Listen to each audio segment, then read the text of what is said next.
Good morning, my dear students. In our last sessions, we have discussed the scope of business economics. In this session, let us try to analyze various fundamental concepts of business economics. These concepts are mainly dealing with various aspects to analyze the problems relating to businesses. Totally, we will analyze 5 different concepts. And all these concepts are helpful in decision making and forward planning. As you know very well, business economics mainly deals with the application of economic theories, laws, and methodology to the business practical life. The first concept is the principle of opportunity cost. What do I mean by opportunity cost? Opportunity cost is the next best alternative use which had been lost if inputs are used for one particular purpose. You know very well. Resources are limited, but they are having alternative uses. If a particular resource is used for one purpose, its very next best alternative would be lost. So that loss itself is considered as a type of cost because we lose our next best alternative use. Let us illustrate this with the help of an example. Suppose there is a farmer who would like to grow 2 crops. One is rice, another is wheat. With the help of 10 acres of land, he would like to grow 2 types of crops. Suppose he would like to increase the production of wheat. What he has to do? He has to reduce the quantity of rice in order to get more of wheat. Therefore, to get more wheat, he has to reduce the quantity of rice, and that loss itself is considered as the opportunity cost. Therefore, the quantity of wheat that he would like to get more is the loss of rice that he had been lost. So this is applicable to our business practical life also. Resources are limited, but they are having alternative uses. If they are used for one particular purpose, its very next best alternative use would be lost. Therefore, resources should be used very carefully and no wastage is allowed. Second principle is the incremental principle. Every business organizer would like to expand his business unit. If a firm is well established, if it is earning sufficient profit, then an organizer may think of the expanding of his business. Here, we have to consider incremental revenue and incremental cost, marginal revenue and marginal cost. So, how far these things are helpful as far as the business organizer is concerned? He can expand his business unit and he can take additional investment only when his incremental revenue is greater than incremental cost. Then how to estimate incremental revenue? Incremental revenue is the difference between new total revenue and old total revenue. That is R2 minus R1.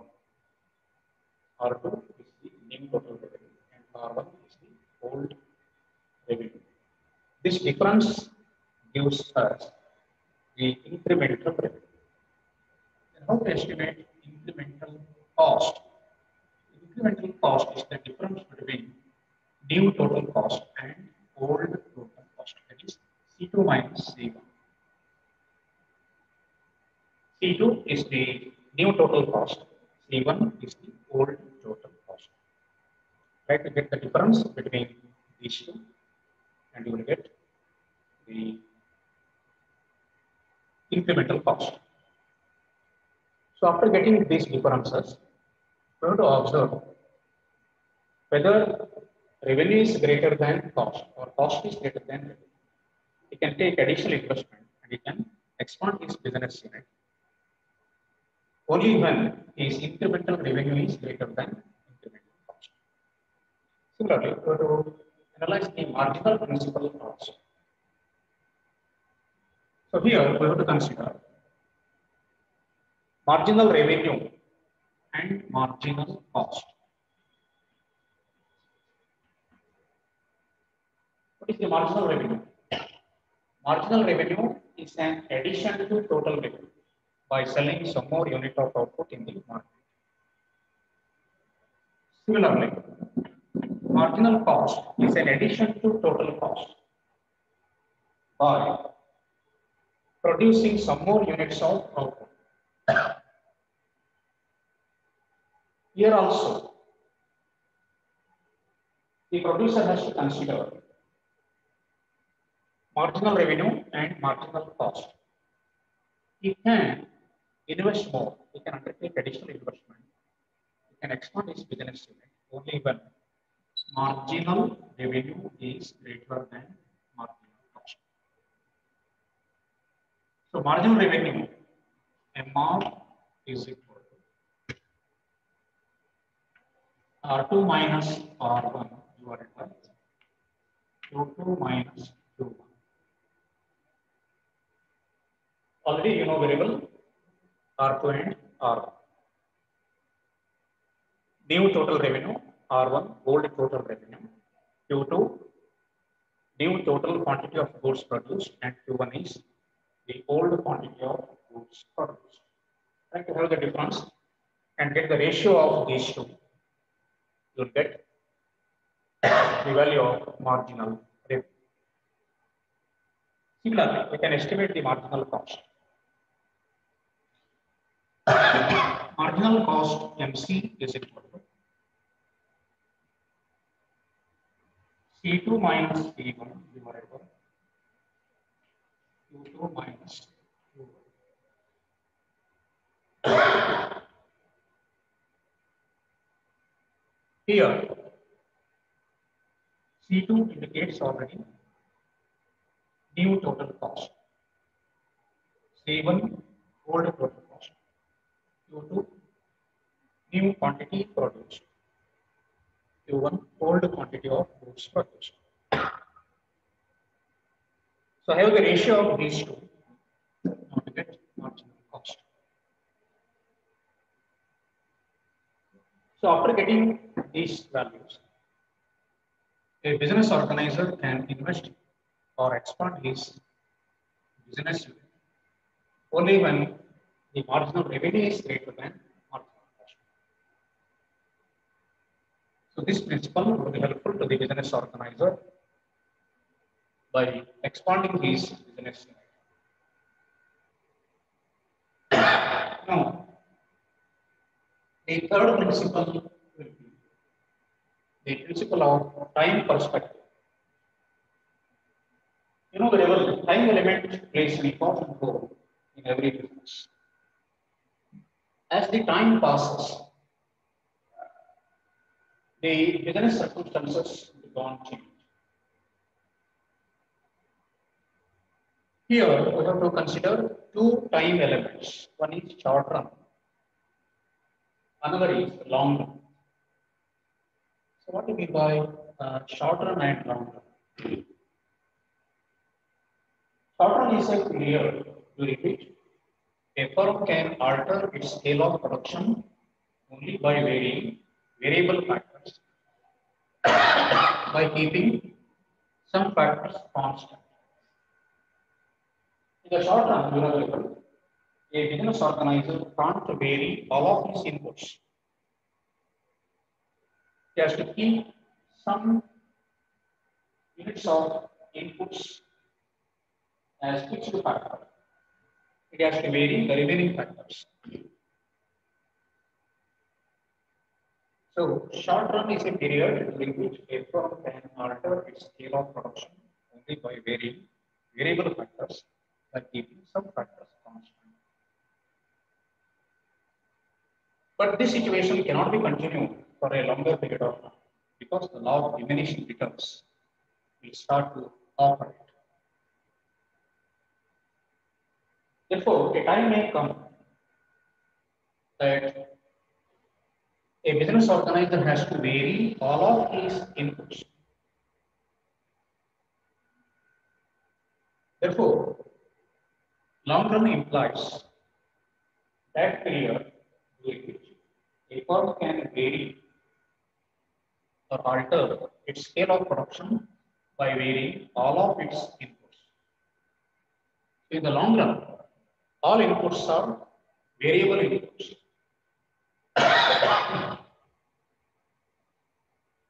All factors of production are variable factors and all costs are also variable costs. Therefore, try to differentiate these two time elements. There is no particular time limit for short run and long run, but depending upon the business situation, based on the inputs which are going to be arranged and cost incurred, the time element can be classified. So, short run and long run. So the fourth principle would be the discounting principle. This principle helps to analyze the time value of money. Very well. People prefers money today rather than tomorrow because our future is uncertain. And we can estimate the future value of money now only. For example, what would be the value of rupees 100 after 1 year or after 2 years? This can be estimated now. It is the discounted value of our money. It is nothing but net present value, NPV.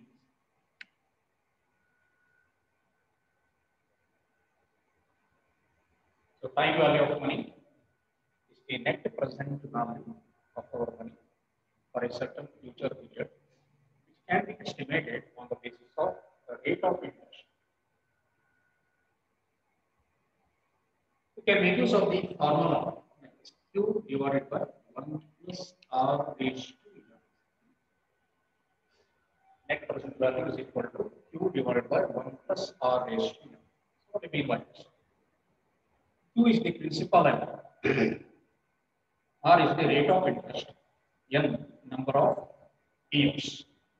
Let us have an example. What would be the value of rupees 100 after 2 years?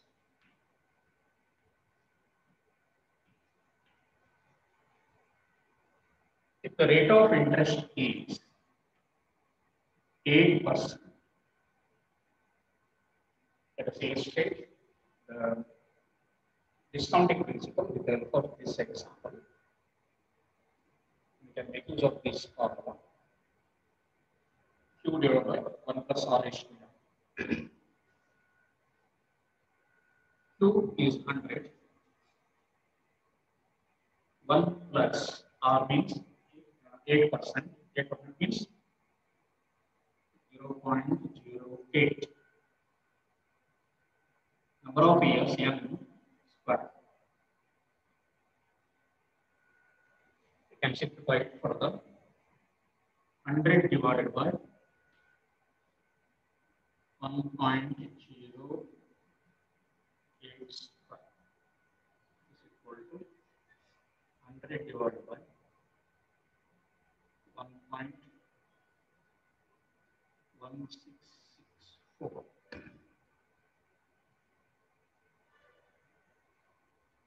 is equal to rupees 85.73. The value of rupees after 2 years will be only rupees 85.73. For every businessman, while investing this money, he has to look into the net present value of his future return. Based on that, he has to undertake his investment while expanding his business or while making new investments or while taking additional investments. He has to consider the discounting principle. Lastly, the equity marginal principle. Already we have studied the law of equity marginal utility. The same law or principle can be applied in productive field also. This equity marginal principle tries to analyze the arrangement of inputs by producer so as to get maximum profit. Because every producer would like to maximize his profit, and it is the ultimate goal of every producer. But without knowing the systematic arrangements of inputs, he may arrange his inputs improperly. This may reduce his profit. What this equity marginal principle says, a business organizer has to arrange his inputs in such a manner that if the value of marginal production of different sections of the same producing unit are equalized, he can attain maximum profit. Every consumer tries to maximize his satisfaction in the same way. Every producer would like to maximize his profit. And according to this principle, a producer can attain maximum profit when the value of marginal production of different sections of the producing unit are equalized. That is, if a producing unit has 3 sections, say A, B, and C, then value of marginal production of section A should be equal to value of marginal production of section B. This should be equal to value of marginal production of section C. In this way, he has to arrange his inputs. If suppose the value of marginal production of different sections are not equal, what is to be done? He has to arrange and rearrange these inputs so that the value of marginal production of all the sections of the producing unit can be equalized. This gives him maximum profit. Let us have an example. Suppose there is a producing unit which has 3 sections, say A, B, C. He has to employ 60 laborers. 60 laborers in 3 sections. Then section A, B, and C. Initial arrangement was 15, 30, 50. And the value of marginal production 50, 20, or 50. This is the arrangement of labor. This is value of marginal production. Value of marginal production means the market value of the goods produced. It is marginal product.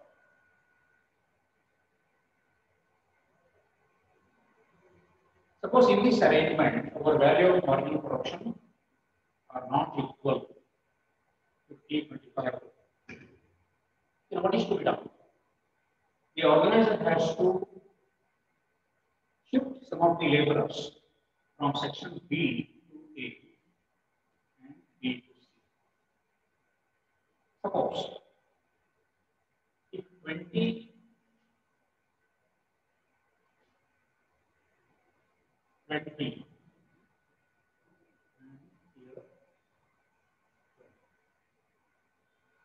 total 60 laborers are available. Now, the value of marginal production is 60. How this can be raised? In section A, he has employed less number of laborers. In section B, he has employed more number of workers that are required. In section C, once again, there is the efficiency of labor. Therefore, in section B, laborers are working with under capacity.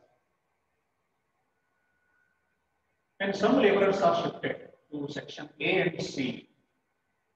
All the sections are now working with their fullest capacity.